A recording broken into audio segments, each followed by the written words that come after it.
ஏன் சின்மயி மேடம் அல்ல இந்த படத்து டைரக்டர் யாருன்னு தெரிஞ்சுதான் பாடினாங்களா? ஒரு பாடகி இந்த சீசன் பாட மாட்டேன்னா வரிகள் நல்லா இல்ல, வார்த்தை நல்லா இல்ல, படிக்கும்போது தெரிஞ்சுவோம்ல, அவர் பண்ணிடலாம்.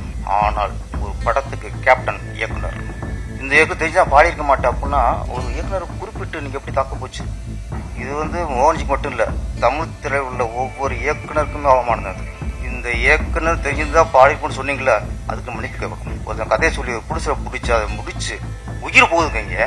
இங்க ஒரு இயக்குனருக்கும் ஈஸியா எப்படி ஒரு இயக்குனர் அவமானப்படுத்துவீங்க? ஜானகி மேடம், சுசிலா மேடத்திற்குலாம் இங்க யாரும் ஒரு பிரிக்கின் படம் உருவாக்க முடியாதுங்க.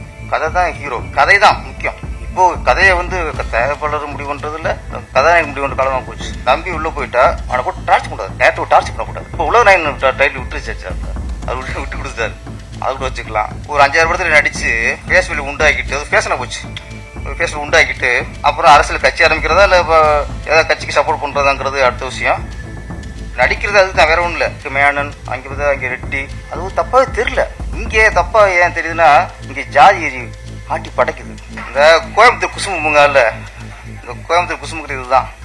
நம்மளும் அம்புல வாட்டி இருக்குன்னே ஆள் வருவாங்க. அப்படி ரெட் லேபிள் படத்தோட ஆடியோ லான்ச் விழாவில் பேசிய பேரரசு படத்தோட கதையை பற்றி பேச தொடங்கினார். சமீபத்தில் கமலோட ப்ரொடக்ஷனில் ரஜினி அப்புறம் பேச தொடங்கினவர் விஜயும் விட்டு வைக்கல. இப்போல்லாம் படம் நடிக்க வரவங்க 4-5 படம் நடிச்சுட்டு டைரெக்டாக அரசியலுக்கு தான் போகிறாங்க. கூட்டணிக்கு போகிறாங்களோ இல்லை கட்சி தொடங்குறாங்களோ அது அப்பாற்பட்ட விஷயம். ஆனால் அவங்களோட ஒரே குறிக்கோள் அரசியலுக்கு போகிறது தான் அப்படின்னு விஜயும் விட்டு வைக்கல. அப்படியே தமிழ் சினிமாவில் சாதி பெயர்களை ஏன் வைக்க முடியல அப்படின்னு ஆரம்பித்தார். தெலுங்கில் ரெட்டி, ஷெட்டி, மலையாளத்தில் மேனன், இப்படியெல்லாம் பேர் வச்சுக்கிறாங்க. ஆனால் தமிழ் படங்களில் மட்டும் ஏன் சாதி பெயர்களை பயன்படுத்த முடியல அப்படின்னு கடுமையாக பேசினார்.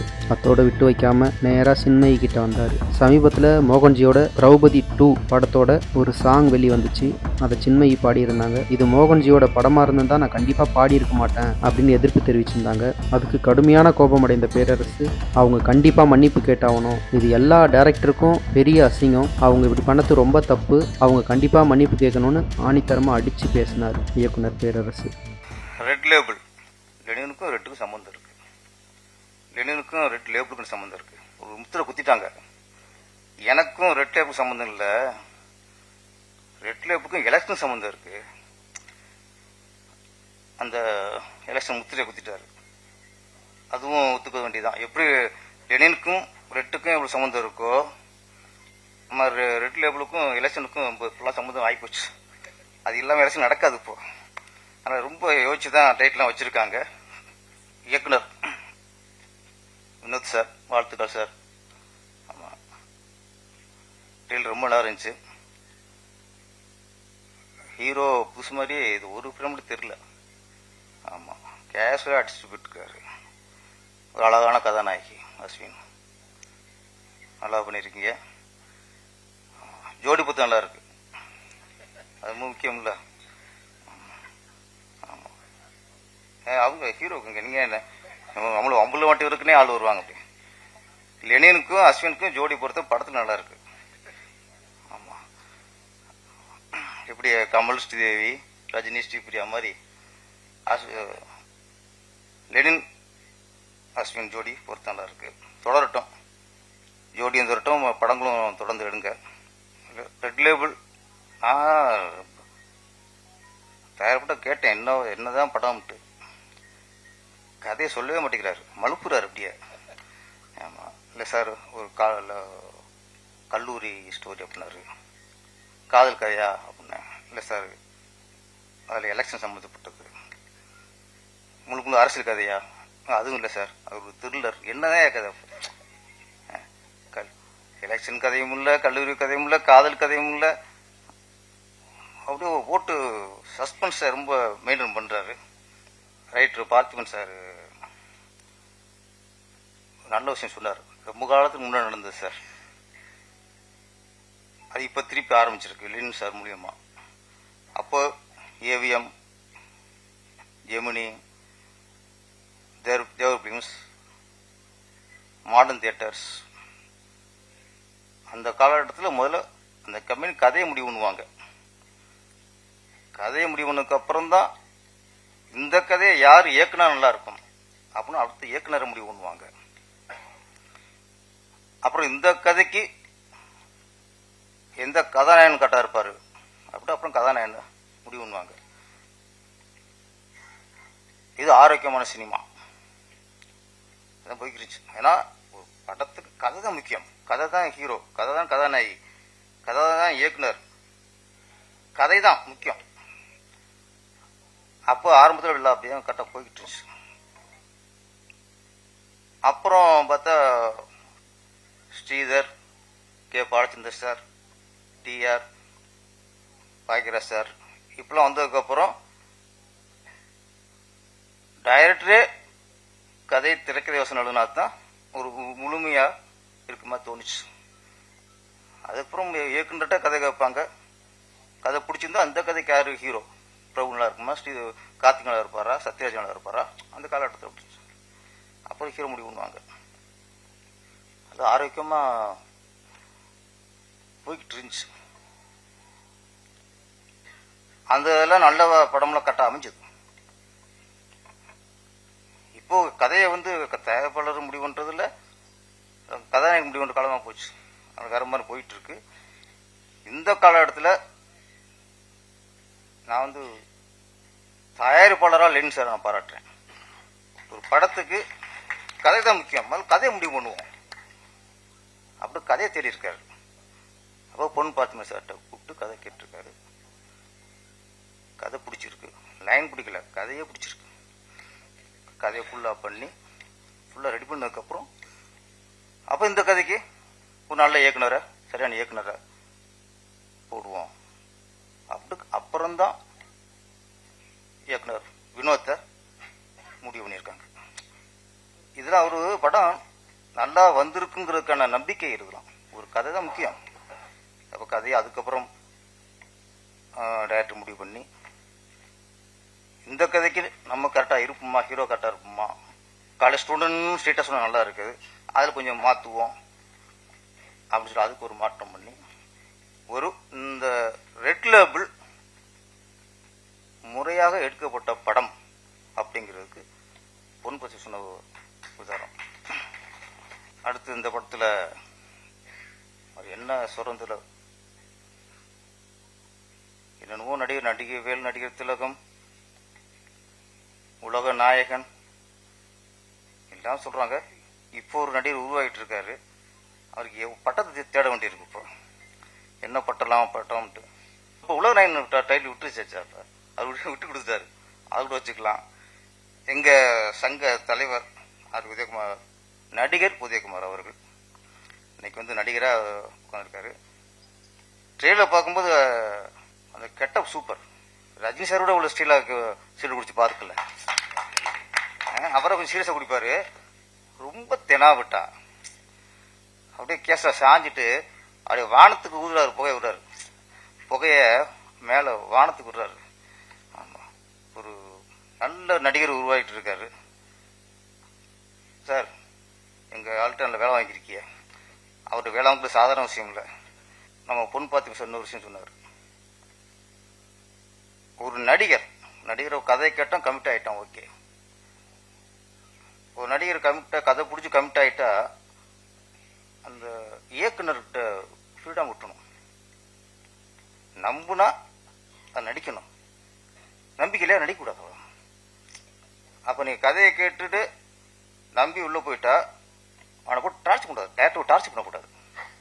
அதை மாத்து, இதை மாத்து, இது ஏன் இப்படி ஷாட் இங்கேயே வைக்கிற, கேமரா அங்கே வைக்கிற, இது இயக்குற சித்திரவதை பண்றது.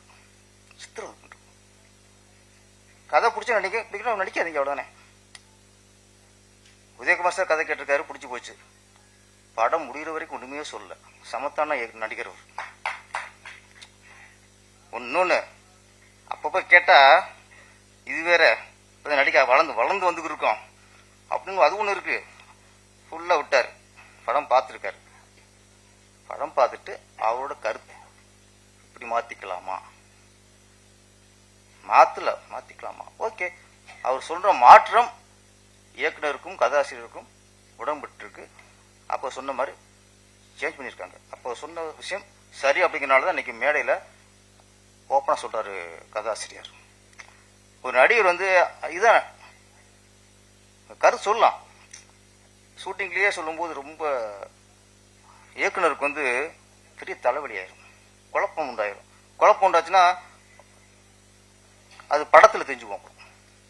அப்போ கரெக்டாக எங்கள் நடிகர் கரெக்டாக படம் முடிஞ்சு அதான் அனுபவம். அதான் சார் பொண்ணு பார்த்துக்கணும் சார், அனுபவம் சில போய் பக்கத்தில் வச்சுக்கணும். ஆமாம், அது சிலருக்கு நம்மளுக்கு யூஸ் ஆகும். அதனால வளர வர இயக்குனர்லாம் உதயகுமார் கூட நடிக்க வைங்க, அப்படியே அவர் கருத்தையும் கொஞ்சம் கேட்டுக்குங்க.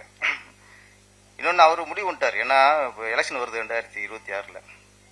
ஒரு 5-6 படத்தில் நடித்து ஒரு ஃபேஸ் வேல்யூ உண்டாக்கிட்டு, அது ஃபேஷனாக போச்சு, ஒரு ஃபேஸ் வேல்யூ உண்டாக்கிட்டு அப்புறம் அரசியல் கட்சி ஆரம்பிக்கிறதா இல்லை இப்போ ஏதாவது கட்சிக்கு சப்போர்ட் பண்ணுறதாங்கிறது அடுத்த விஷயம். நடிக்கிறது அதுக்கு தான், வேற ஒன்றும் இல்லை. அவர் நீ சம்பாதிக்கணும் அவசியமே இல்லை. இந்த எலெக்ஷன் முன்னாடி 5-6 படம் நடித்து ஒரு ஃபேஸ் வேல்யூ உண்டாக்கிட்டு அப்படி பொதுமக்கள்கிட்ட போய் ஓட்டு கேட்கணும். என்னங்க அதானே தலைவரே? ஓகே, எங்கள் சங்கத்தில் ஓட்டு கேட்டு போர் அடிச்சு போச்சு அவருக்கு. என்ன நீ மக்கள்கிட்ட போய் ஓட்டு கேட்கணும், அதில்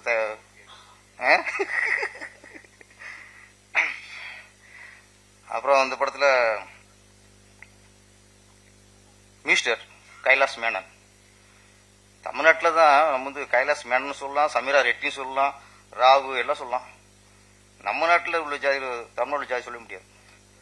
எங்கே நம்ம இப்போ நாம் ஒரு பேரை சொல்லி மிஸ்டர் ரமேஷ் பண்ணியும் சொல்ல முடியாது, வினோத் தேவர்னு சொல்ல முடியாது. ஏன்னா எதுக்குன்னா அப்போ மலையாளத்தில் ஈஸியாக அது ஒரு கேஷுவலாக இருக்குது. மேனன் அங்கே ரெட்டி, ஆந்திராவில் அது தப்பாகவே தெரியல. இங்கே தப்பா ஏன் தெரியுதுன்னா இங்கே ஜாதி ஆட்டி படைக்குது. ஜாதி பேர் இருக்கிறனால தான் ஒருத்தன் ஜாதி பேர் வச்சாலே இங்கே பிரச்சனையாக இருக்குது. இல்லைங்க கைலாஷ் மேனன் வந்திருக்காரா? ஓகே, வாழ்த்துக்கள். நாங்கள் உங்களை இங்கே சொல்லுவோம், நாங்கள் உங்களை பார்த்து பெருமைப்படுறோம். கைலாஷ் மேனன் வாழ்த்துக்கள். பாட்டுலாம் நல்லா இருந்துச்சு. முக்கியமாக ஏன் சின்மயி மேடம் இல்லை பாடியிருக்காங்களா பாட்டு? ஆமாம், என்ன வரி என்ன?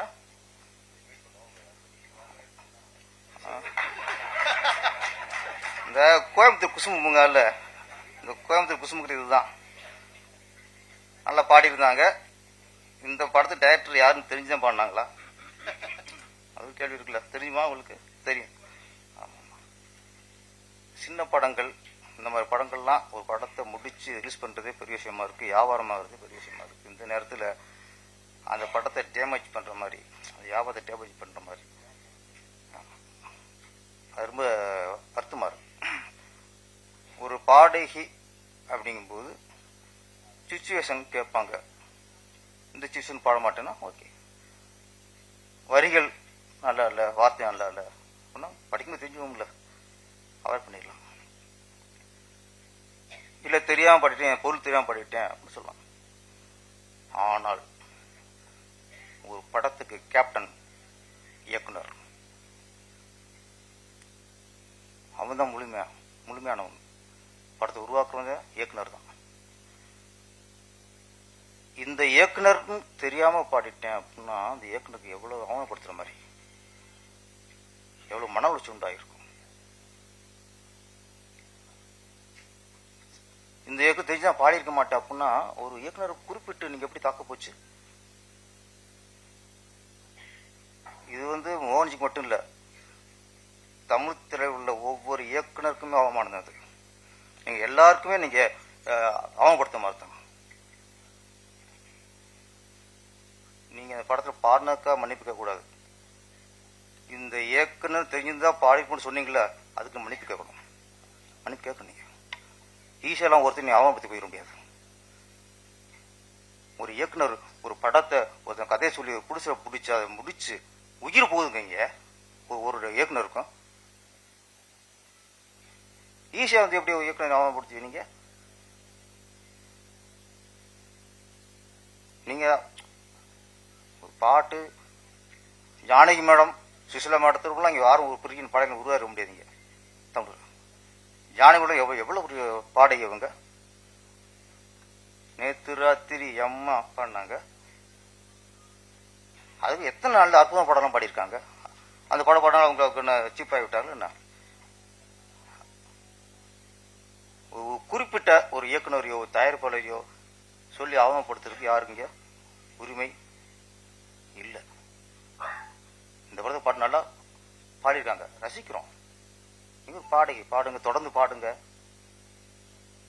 ஏற்கனவே உங்களுக்கு தடைன்னே சொன்னீங்க, இப்போ அது எது இல்லை உங்க திறமை நெரிச்சு பாட்டு போங்க.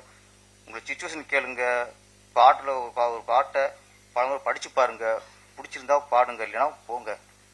பாடி முடிச்சுட்டு சம்பளம் வாங்கிட்டு அதுக்கப்புறம் ரிலீஸ் அவங்க வியாபார டயத்தில் போய் ஒரு படத்தை டிஸ்டர்ப் பண்ணாதீங்க.